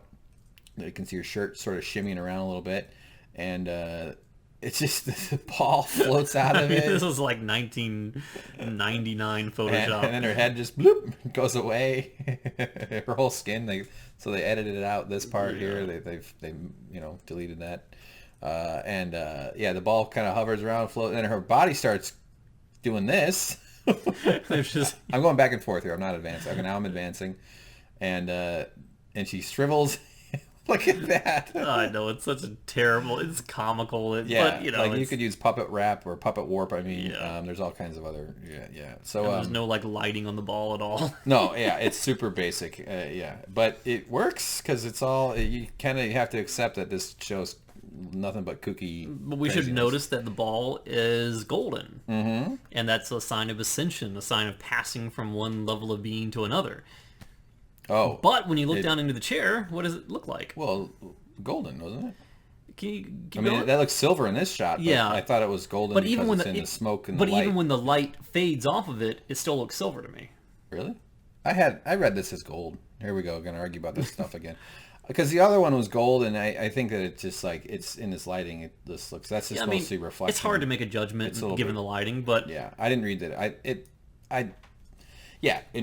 I have no interpretation for what it would be if it was silver. Maybe it was constructed from evil. Who knows? Well, Silver Mustang. Yeah. But I don't know. I read it as still being gold, but maybe it is something else. I don't know. It didn't even occur to me that it wouldn't be gold because it was such a big animated gold thing. It looked like some fucking Mary Poppins. It's undeniably brass gold there. But... Right. Okay, so that's why I assume this is also just sort of a duller gold. So now it's a seed. That's a seed then. Mm-hmm. So seeds aren't seed implies that it can be repurposed or Yeah, it can be replanted. planted and grown into something else. Yeah. So we can safely say that this seed was planted by Mr. C. Mr. Seed. Yes. He created Doppel-Diane in order to infiltrate the FBI in order to feed him information to help him find the coordinates that he wanted to enact his ultimate plan. Oh, okay. So that's a long game there. Yeah, it is. Several decades or 21 years or so in the making. 2 decades. Okay, so we're at the casino and they're going in. Dougie's got the family, Dale Cooper has his new family. The boys are happy to see him. Hey, buddy, how you doing? Hey, nice to look at you. Pinch your cheeks. And then, look at your wife. Okay. And then he wants to have a private moment. So he goes where all good dads bring their family for a private moment. And he's told with a lot of assurance. Yeah, all right, yeah. Anyway, they're just wondering what's going on. Right here, right in the middle of a casino floor. A real intimate spot here. But, they got to go somewhere. Yeah, he says, Sonny Jim, I want to teach you an important lesson. Reaches over, pulls a lever. Hello! Jackpot comes out. Sonny Jim gets arrested for underage gambling. Yeah, like that episode of Full House. Is that a Full House? Or they go on vacation to Vegas, I think. And I think it was an episode about telling the truth and being honest, where Stephanie steps out from behind a velvet rope and pulls the arm of one of the machines when Uncle Jesse or someone steps away for a second and wins a jackpot. So Uncle Jesse would have been the next one to pull. I forget. It may have been Danny. Who knows? Yeah. But they would have won it regardless because it was their next pull. But she lied about it to get the money, and then they showed the surveillance footage saying, "We clearly see you doing it. Why won't you be honest?" And she learns a lesson about honesty. That show is raised a generation of fine Americans. Yeah. All right. So anyway, this is him telling me he's going to be a terrible father for a little while. I'm not going to be around, but I've enjoyed you, and I really had a nice time with you folks. Thanks for banging me. No, Dale Cooper is, like I said before, he is the embodiment of light. He brings positivity and goodness with him and infects people with it. Yes. And you could argue that he's only like that because he has no evil in him, because the evil Doppel has all the negative traits of him in that. But he's always been like this through season 1 and season 2. He is a beacon of goodness. A beacon of goodness. Yeah, no, he is a good guy. And actually, I'm real instinctual. I know it sounds weird, but like Kyle MacLachlan the first time, I was like, nice guy. Yeah, good guy. Like he does have the guy he was talking about. Oh, he did that Ask Me Anything or something. Not quite a Reddit Ask Me Anything, but he was answering questions on a video thing, and he just seemed like a genuinely great dude. Yeah, I get that vibe from him fully. Yeah, I got a feeling like that. So anyway, good casting choice, I guess. So you're my dad. Yeah, I'm your dad, Sonny Jim. That's right. Don't worry. I'm the best dad. You've been through a lot. You had a shitty fat version of me that was banging hookers and gambling, and now I'm a capable man. For a while there, I was a half-wit moron who could barely do anything but had a good body. Anyway, so he's got to say goodbye. That's kind of sad. This is a sad moment. He's got to do what he's got to do, but he does promise he'll come back. Yes. He is dedicated to this family that he didn't necessarily willingly start, but he is going to see it through to the end. Right. Because that's the kind of dude he is. In the previous seasons, did Dale Cooper, he wasn't a womanizer guy. Did he have any romantic He did. He had a romantic interest with Annie, who emerged from the lodge when he didn't, but she was kind of messed up, though. Nice. Little lodge. He also had a romantic fling with the wife of Wyndham Earl, which caused a whole lot of tragedy because Wyndham Earl murdered his wife, his own wife, to get back at Dale. Oh boy, that's some good problem solving. All right, so anyway, yeah, so maybe this will be he gets to just have a family when he's done with all this business here, and he gets to have a blonde wife and a brunette son until her head explodes in the black smoke. Yeah. Until the kid turns into the giant that you think he is. I don't think he is anymore. Okay. I think that at a certain point in time, maybe there was they could have gone that way. I was waiting for the kid to look at him and say, "One in the same." Oh, okay, that's the giant's stain. Well, in the original 2 seasons, there was a very quirky old guy who would deliver milk to the room that Dale Cooper was staying in. He would always kind of dance in the room and make these weird movements. Very, very weird guy. Always smiling, always acting weird. And then one time the giant appears in the lodge, but it's not the giant, it's the old man, and he's dancing around and doing his kind of thing. And then flashes over, and it's the giant standing there. Oh. And then he says, "One in the same," and sits down. Okay, indicating he's the guy that was dancing. Yeah. Well, all right. Hey, she got hard earrings, James. Just like me. All right, so that she says, "Spy." Oh, no, he's gone. Oh, so sad. He walks off. He's off to do his thing. He's on a mission. He's got to go do work or whatever the fuck. And they're off they go. Aw, the family is being a little bit broken up here, and they're sad. That's too bad. So at least they get to live in this new house. So this is their new apartment. So then they obviously ask the Mitchum if this is if there's a return trip in play, because they want to make sure Mitchum gives 2 rides. Yeah. Wait. Yes, you're joking about the 2 ride stuff. I know. I understand that, but they asked Mitchum. You mean? No. Sorry to make you explain your joke. I know that's what kills you. It's destroyed now. Yeah. No, it was okay. It was alright. Hey, look, a beetle. A scarab. Fuck off. Scarab is just a hipster beetle. Shut up. You and Brendan Fraser always bugging me about beetles. The Mummy, guys, look it up. It's a great movie. All right, so then I did appreciate the coffee moment here. Mm-hmm. Oh, no, Jim Belushi's having a face. But they get him a big cup of coffee. Look at his face he's making, though. He's just like, yeah, baby. He doesn't deliver his famous line, though. Which that is a damn fine cup of coffee. He doesn't do it. Is that the right line? That's the right line, yeah. See, I've done my research. Not really. So, Candy, where's my bloody? So we have to waste time waiting for the Bloody Mary. This is Lynchian, kicking his feet around, or dangling his feet over the edge of a chair. This is the equivalent of what we're doing with this thing. We've got to wait for fucking Jim Belushi to take a sip out of his Bloody Mary. But all right, fine, that's what we're doing. So he gets his drink. The girls are their servants and their accessories, and I don't know what their deal is. So the dudes are kind of piecing it off. The facts. Yeah, and this is good exposition for the audience too. Basically, just summarizing: we've been missing for 25 years. We need to get you to a town called Twin Peaks, to a sheriff's station. And he's like, me and we don't really do well with law enforcement types. That's a little awkward for us. But Dale Cooper assures him that's about to change because he's going to vouch for them because he sees all of they were shady in the past, that you both have hearts of gold. Hearts of gold. Aww. Which is the effect that Dale Cooper has on people. That's right. He's brought out the best in them. And then even Candy agrees. She just doesn't even acknowledge it, though. This woman needs to have a psych evaluation. They do. They really do. They do. Oh, boy. And she smiles all creepy looking and stuff. And I just want to point out that these eyelashes, I know this is not, I'm not the first guy to be creeped out by these fake eyelashes that women wear. Man, those are everywhere, too. Maybe it's because we're in Los Angeles or something, but I just always wondered, do they use these to catch bugs and then dissolve the bugs slowly for their nutrients over the course of a few weeks? Yes. That's what I assume they're for. Like pitcher plants. Yeah, like Venus flytraps. Like, so these are bug catching eyelashes. I cannot not think of that every time I see them. All over the place you see them. I'm always looking. Women tell me to quit staring at them all the time, every day, hundreds of times. All right, so anyway, there we go. We're having a good time. Off we go to Twin Peaks land, right? Yep. Okay. Bang Bang Bar. We're good. Got the guy with the pine cone thing. So he introduces Edward Louis Severson. Probably a real singer. I don't fucking know. Probably a real singer? Is he? I assume freaking so. Eddie Vedder. Oh, this is Eddie Vedder? Yes, from Pearl Jam. How the fuck would I know that? Oh, Is this his real name? No. Like, is this Eddie Vedder, but Eddie Vedder is his screen name? Actually, I don't know. That's a very good point. Let me look it up. Yeah, let's look it up. No, here, we'll do it the old-fashioned way. Oh, God, no. Yeah, hey, Siri, is Eddie Vedder's real name Edward Louis Severson? Here's what I found on the web for is Eddie Vedder's real name, Edward Louis Severson. What? Oh, you're right. He was born Edward Louis Severson. Thank you, Siri. Interesting. I did not know that. Yeah. There you go. So Edward Louis Severson. So not only my theory that he's probably a singer has been confirmed. So update Reddit, motherfucker.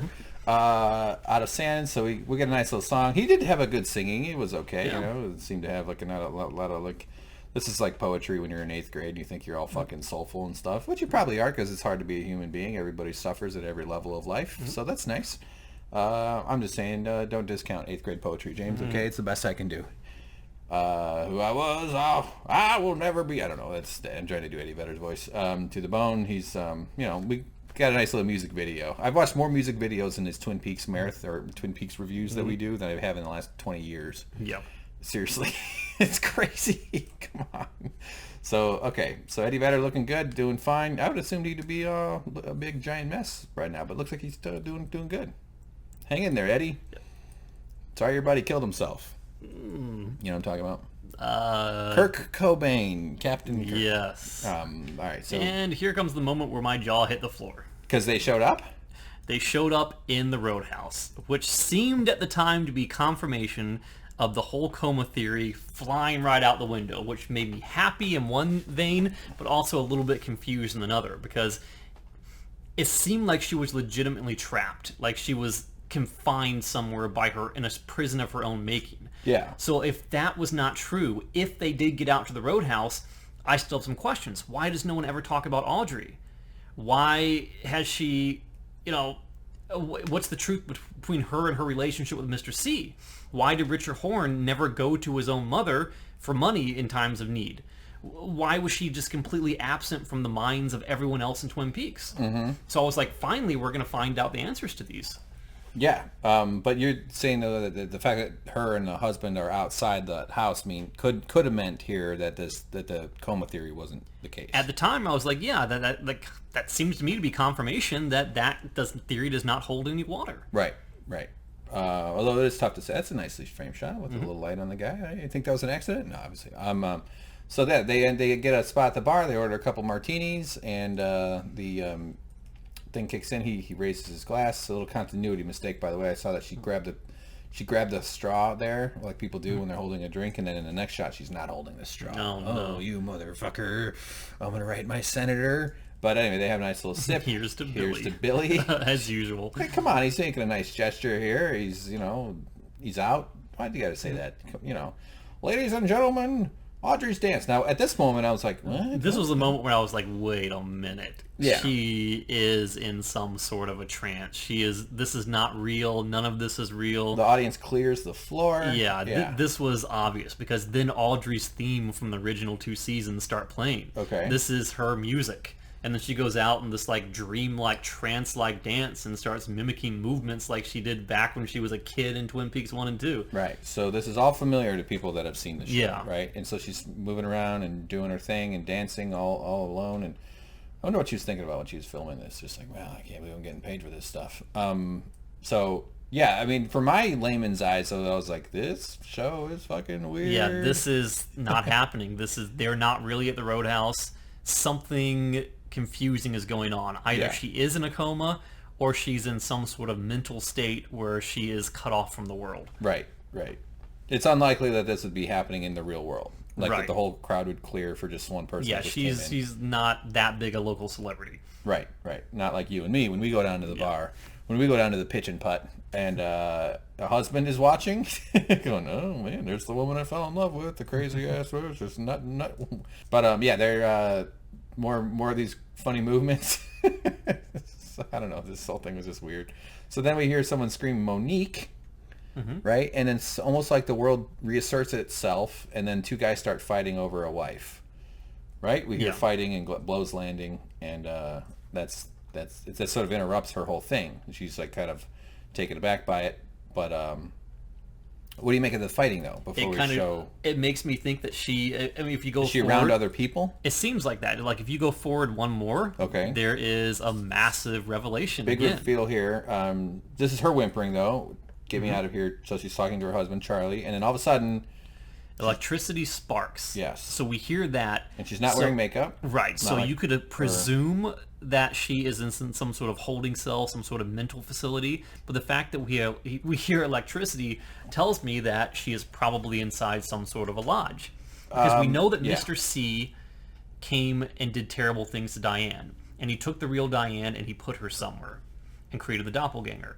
We know that he had interactions with Audrey. He does not simply leave people alone when he has an interaction with them. I think he did something to Audrey. I think that once she gave birth to Mr. Richard Horne, that he tucked her away somewhere or trapped her mind, or that she's in some sort of interdimensional space. Yes. She's wearing white, which might indicate like, hospital pajamas or, mental health care facility type place, or she's in more of an interdimensional holding pattern type of or room or something, right? I mean, I don't know. I mean, there's not a lot of detail other than the empty white background, the little mirror here. But also, bear in mind, what did Diane say right before she pulled the gun? The gun. She said, "I'm not me." Yes, I'm not me. Who else has also said that in this series? Dougie. I have no idea. I have no clue. Audrey. I don't feel. She said something like, I'm not me. I don't feel like me. This isn't me. Yeah. Okay. So maybe they're both here. They're both victims of Evil Cooper. Well, we know they are both victims of him, but to what extent? Yeah, he's got. I don't know. Okay. So very confusing. Very confusing. Do you think it'll all be answered in the finale? In a way, I kind of don't want it to be. Oh. Because that's the magic of the show. It leaves you wondering for another 25 years until you die. Face palm right here. That's a forehead palm. Number 2. I know. Well, if I do my face, I hurt my nose, and then you have to give me mouth to nose resuscitation. Yes. So back to the band, and it's the end. And these guys are playing in reverse. They just reversed yeah. the video, so you could see the drummer's hands. It's like they weird. pitched it down, slowed it down, and reversed it or something. Yeah. So, and then here, I did actually notice Eddie Vedder, and I was like, who the fuck was Eddie Vedder in this video? So that jumped out at me. I'm guessing the stunt doubles of the two guys that tackle each other at the very end. Probably. Yeah. Or maybe, yeah, who knows? Okay. So there you go. That's it. We got to the end. All right. So anything else to add about what we just watched? / if not, what are your predictions for the finale?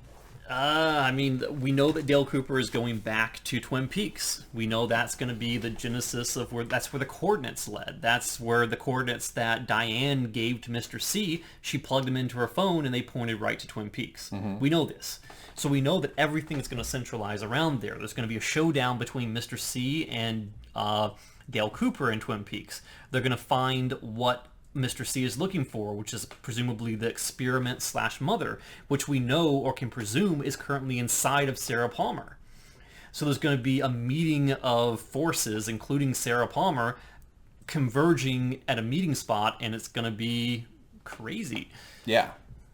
Okay. So it's going to be a showdown. We're going to have Cooper Bowl. Pretty much. Yeah. Is that fair? Yeah. Cooper Bowl. Okay. Any predictions for who's going to win? Is David Lynch, does he let the hero win, or is he kooky enough I'll to say kill? this, if they end the show with the showdown being done, and they have Cooper walk over to a mirror, first I'm going to crap my pants. All right. I'll make sure not to sit near you. And if they have the nerve to bring Bob's face or Mr. C's face as a reflection on the other side of that mirror, I will be unhappy. That's not a good result. No, Why not? that is how we left off on season 2. Oh, okay. Well, that would be pretty unsatisfying. That would be very unsatisfying. That'd be like getting blue-balled twice. I want to see a happy ending for everyone.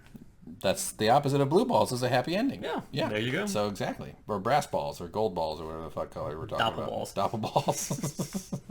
Bobble balls. Ball and ganger. All right, anything else you want to throw in? No, I mean, this was a great episode. We learned a lot.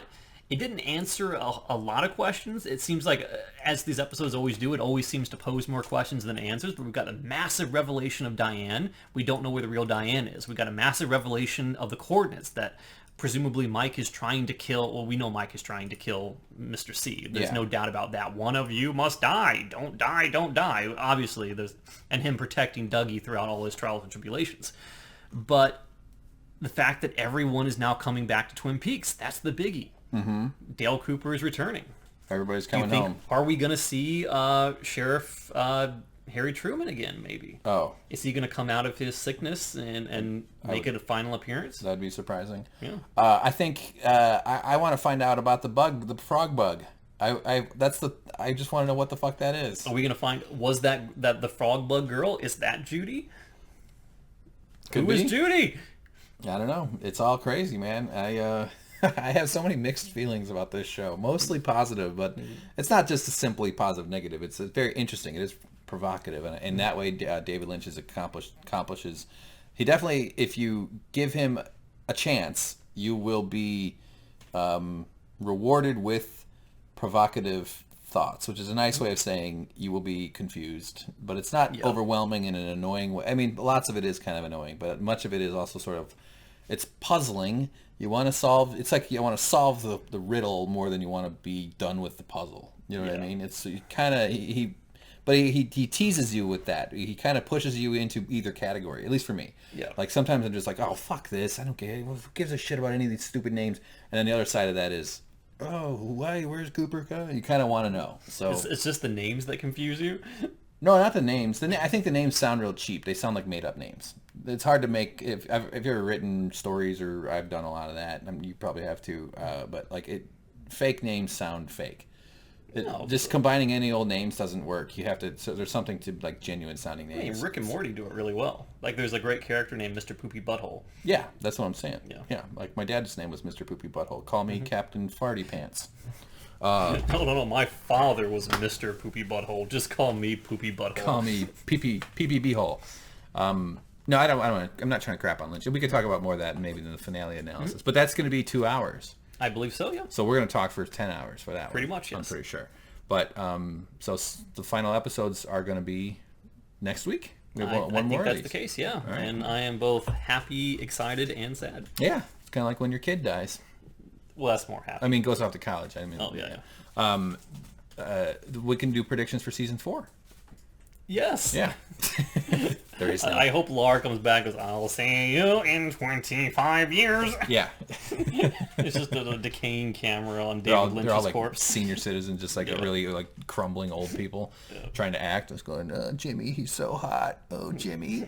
Are we going to hear Jimmy singing? Please, God, no. I bet the frog bug sings better than him. His name is James, by the way. He's handsome Jimmy, right? James. James? Yeah. James. Can I call you Jimmy? Your name is James. I will kill you. Jim.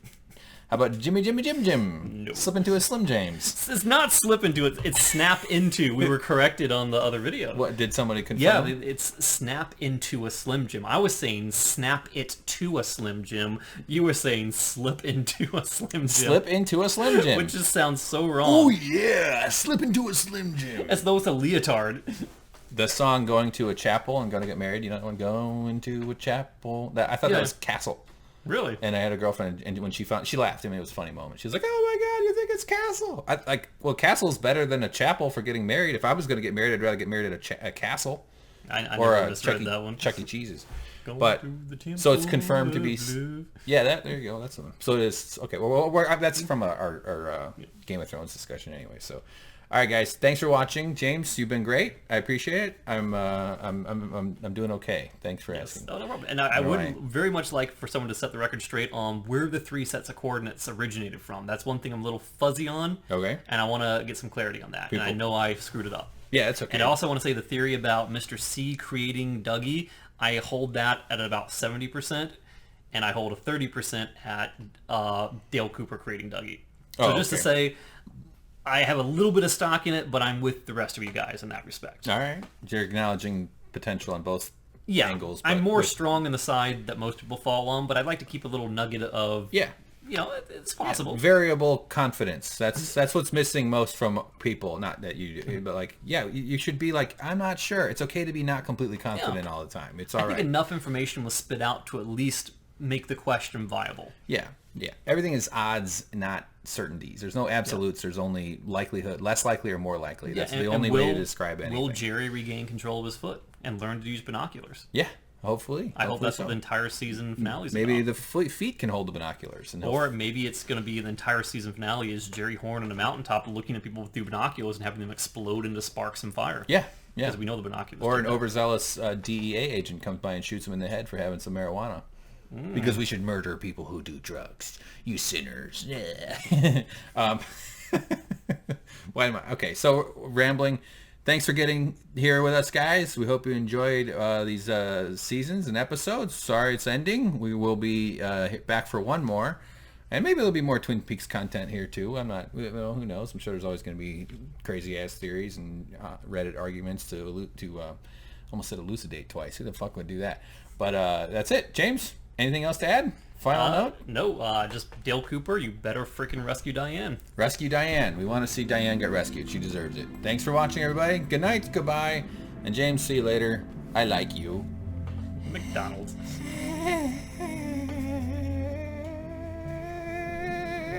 I'll gas up the Prius.